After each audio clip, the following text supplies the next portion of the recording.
100 grams.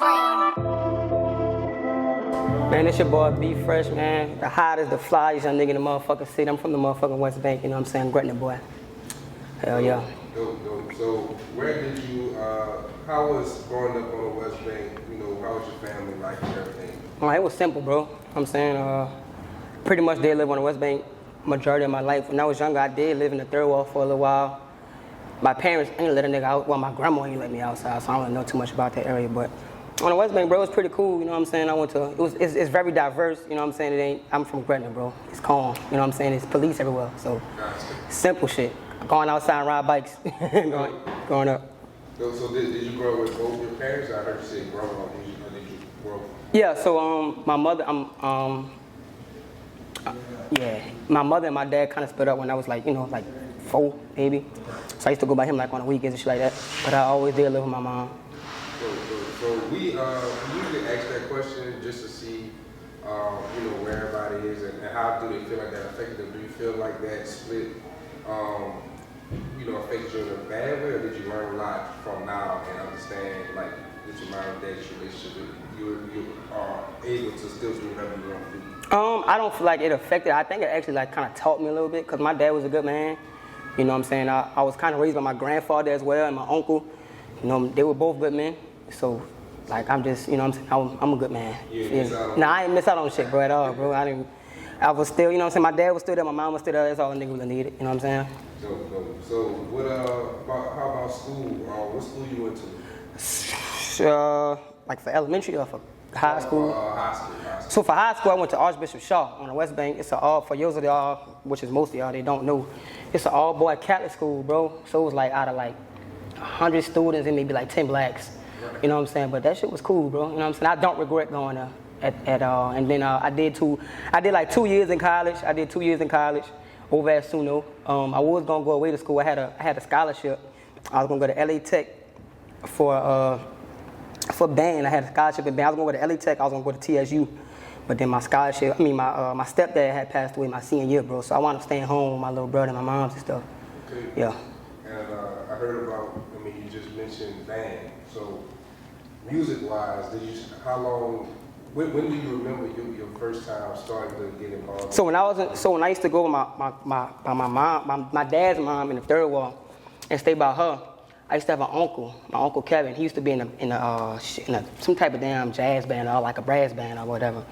He stayed like 4 houses, like that whole street was my whole family. So he stayed like 3-4 houses down, and he used to have like a drum set in there. So at the age of like 4 years old, bro, that was like I picked up drumsticks before I picked up a fucking fishing pole, a PlayStation controller, a basketball. You know what I'm saying? My first thing picking up that I actually enjoyed picking up was drumsticks. You know what I'm saying? So I always did play drums. I'm not a play snare and shit like that. Then when I went to high school, I was like my 9th grade year, I had to be like 5'2", bro. Probably not even that, like 4'10". And I was so short that I couldn't even play snare my first year because the harnesses that they had was like, that bitch was way down here. You know what I'm saying? So they had to order me my own snare and shit for the next year. So I wound up learning how to play snare. I learned how to play cymbals and I played snare, stuff like that. All right, dope. So tell everybody just about who you are now, like what you doing, what's going on, and so they can know what your focus on in life is right now. So right now, I've been focusing on a lot of shit, bro. You know what I'm saying? I've been focusing on like just passive income. You know what I'm saying? Opening up businesses, starting other shit. I did just get my real estate license, so I'm a realtor now. So if you need a house in Louisiana, you better call the freshest realtor there is. Be fresh. You know what I'm saying? I breed French bulldogs and shit. I rap. So what do people know you by the most right now? Be fresh. By my music. By your music? Yeah. Dope. I'm fucking a bitch. One of the other. I don't know. So what exactly? Tell us about the music game, man. You said that you started off with drums, you know what I'm saying, but now you got a buzz, getting a buzz in other areas. What is it like for you, in your opinion, just to be an artist? I'm gonna be real with you, bro. Growing up, I ain't never think I would be even do anything with music besides you know what I'm saying, drum stuff like that. But I always wanted to be a doctor, bro. So once I got to high school and I realized how hard that shit was, and I got to go to college for 8 years just to be a doctor, I said, fuck that shit. You feel me? I'm about to start rapping. So I dropped out, started rapping, And at the time, I had a little shorty. I broke up with her, and then that shit started going crazy, bro. Like, that shit just started going up from there. He'll tell you. It started going up and you breaking up with. Yeah, bro, like, bro, that shit be real, bro. Like, yeah, broke up with her and I started. Explain that. Like, go a little bit into, like, what you mean, like, it's kind of. Sometimes, bro, like, people fail to realize, bro, I read a lot of books and shit, bro, so I believe in, like, a lot of certain little weird shit, but, motherfucker, bro, you can't change yourself and be a better person hanging around the same people, you know what I'm saying? You gotta get rid of that toxic shit sometimes, bro. And she was a toxic little bitch, and as soon as I let her go, that's when shit started going, that shit started going up, you know what I'm saying? Yeah, shit going crazy. So what exactly happened when it started going crazy? Give everybody, like, the insight of where this bitch started coming from and how it looked. What was So, what happened? I would say, I'm gonna be real with you, bro. So I realized that I started buzzing down here, bro, when I actually started, like, the amount of pussy I started getting. You know what I'm saying? I'm gonna be 100% real with you, bro. Before I started, like, the buzz I had before, bro, I probably had maybe like 2 to 3 bodies. And I was in college at this time, you know what I'm saying? But I started rapping, I started buzzing, I'm doing all these shows, you know what I'm saying? I'm getting booked for these shows, I'm throwing my own little house parties. Shit was lit, bro. Like, that shit was fun. 2019 summer was fun as fuck, and then COVID happened. You know what I'm saying? So that's how that shit went.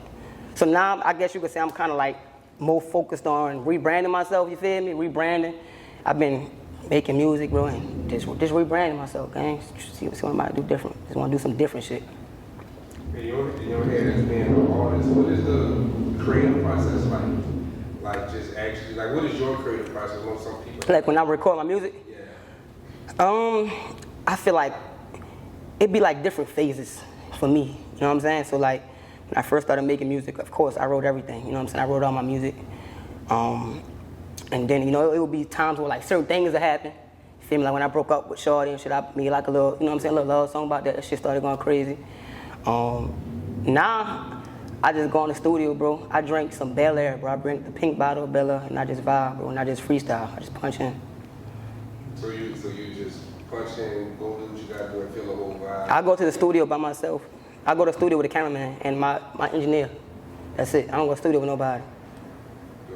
So, in your experience now, like, what would you tell people that want to be artists? What's the number one thing or the top 3 things that you would tell an artist that they need to do starting off? Just be yourself. You know what I'm saying? Like, be yourself. Shit, I was myself. That's why niggas was fucking with me. You know what I'm saying? Niggas wasn't used to a nigga coming from the West Bank, you know what I'm saying, on that hype-ass energy, not talking about killing niggas and drugs and guns and all the extra shit, bro. I was just more on some positive, fun. Like, I was just myself, bro. You know what I'm saying? I used to go in, like, to those public stores with the fucking speaker and shit. That's another way I started getting my buzz. I used to go in, like, racetrack and Waffle House with a speaker and play my music loud as shit. But motherfuckers would be like, who you doing that for clout? But you really fail to realize, bro, I did shit like that before I started rapping. You know what I'm saying? Like, we were just, me and my niggas would just do dumb shit. That's how we grew up. You know what I'm saying? I like doing dumb shit, bro. But I mean, at the end of the day, like, I mean, that's a type of marketing, right? And that's all it really is, bro. You gotta be, I don't care what the fuck you do, bro. You gotta be a marketing genius, bro. Like, you have to be a marketing genius with any fucking thing you doing. I don't give a fuck if you sell ads, bro. You know what I'm saying? You have to be a marketing genius with everything you're doing, my boy. Like, everything. Like, when I first got my real estate license, for like a week straight, I woke up every day, passed out 300 business cards to different neighborhoods every day. You know how hot that shit was doing that? But shit, it worked. You know what I'm saying? I risked my fucking self. Bro, I almost got my mama a house. Like, what's that shit called, bro? Like, when they about to take your shit from you? I don't know, bro. It's something with an S. It's like ceased? I don't fucking know, bro. They was basically gonna take my mom's crib, bro. Cause I kept throwing house parties and the shit was just crazy, like. And they kept saying I was causing too much of a havoc in our neighborhood, cause I live around all white people, bro. Like, the only black person in my neighborhood is my grandma, damn near. And she still right next door to me. They got a couple other blacks, but them white people don't be playing that shit over there, bro. You know what I'm saying? But the thing is that from what I'm hearing is, you know, you have something that you want to do, and then you basically put the grind to it, right? You get out there, even if it's unconventional, even if it's uncomfortable. Yeah, hell yeah, bro. Bro, I mean, at the end of the day, it's like, I tell people this all the time, like, especially females. I used to tell my ex, I used to be like, you could either be that bitch today or you could be that bitch forever. You know what I'm saying? Don't let that go over your head. You feel me? You could be that bitch today, you could be that bitch forever. The bitch that's the bitch today, they ain't gonna be that bitch tomorrow. The niggas that's that nigga today ain't gonna be them niggas tomorrow. You know what I'm saying? You niggas could be the nigga today, I'm gonna be the nigga tomorrow. You know what I'm saying? I'm gonna be the nigga for a lifetime, bro. So why you feel like people don't understand that message? Cause it's like, I ain't gonna cap, bro. If they don't understand what I'm saying, bro, that's on them. I don't know how they really explain this shit even better than what I really just did. It's more like, you know, like I said, you could either be that bitch today or you could be that bitch tomorrow, bro. Sometimes you gotta put the fun to the side. You know what I'm saying? Sometimes you gotta put the fun to the side. You gotta put the bitches to the side. You gotta stack your paper. You gotta focus on what, you know what I'm saying? You gotta focus on tomorrow sometimes, bro. You know what I'm saying? You're not gonna be in your 20s forever, my boy. You gotta hit 30, 40, 50, 60 one day. You know what I'm saying? Then you're gonna look back and you're gonna be like, damn, was me doing all that shit really worth it? You know what I'm saying? So I think this is a big thing too. Like, what makes you think that people, so many people, like, what got these individuals? Social media, bro. I'm gonna be real with you, bro. Social media fucked the world up. Everybody know it. You know it. That's why you're looking at me like that. Social media fucked the world up bad, bro. Like, I'm talking about, like, it feels like shit in this world not even authentic, bro. You know what I'm saying? Shit not genuine. You know what I'm saying? It's, you don't know what's real. You don't know what's real, bro. Social media it's horrible, my boy. I ain't gonna lie. That's why I don't spend too much of my time on social media. I read, I hang with my family, and I read a lot of books and stuff, you know, research and shit.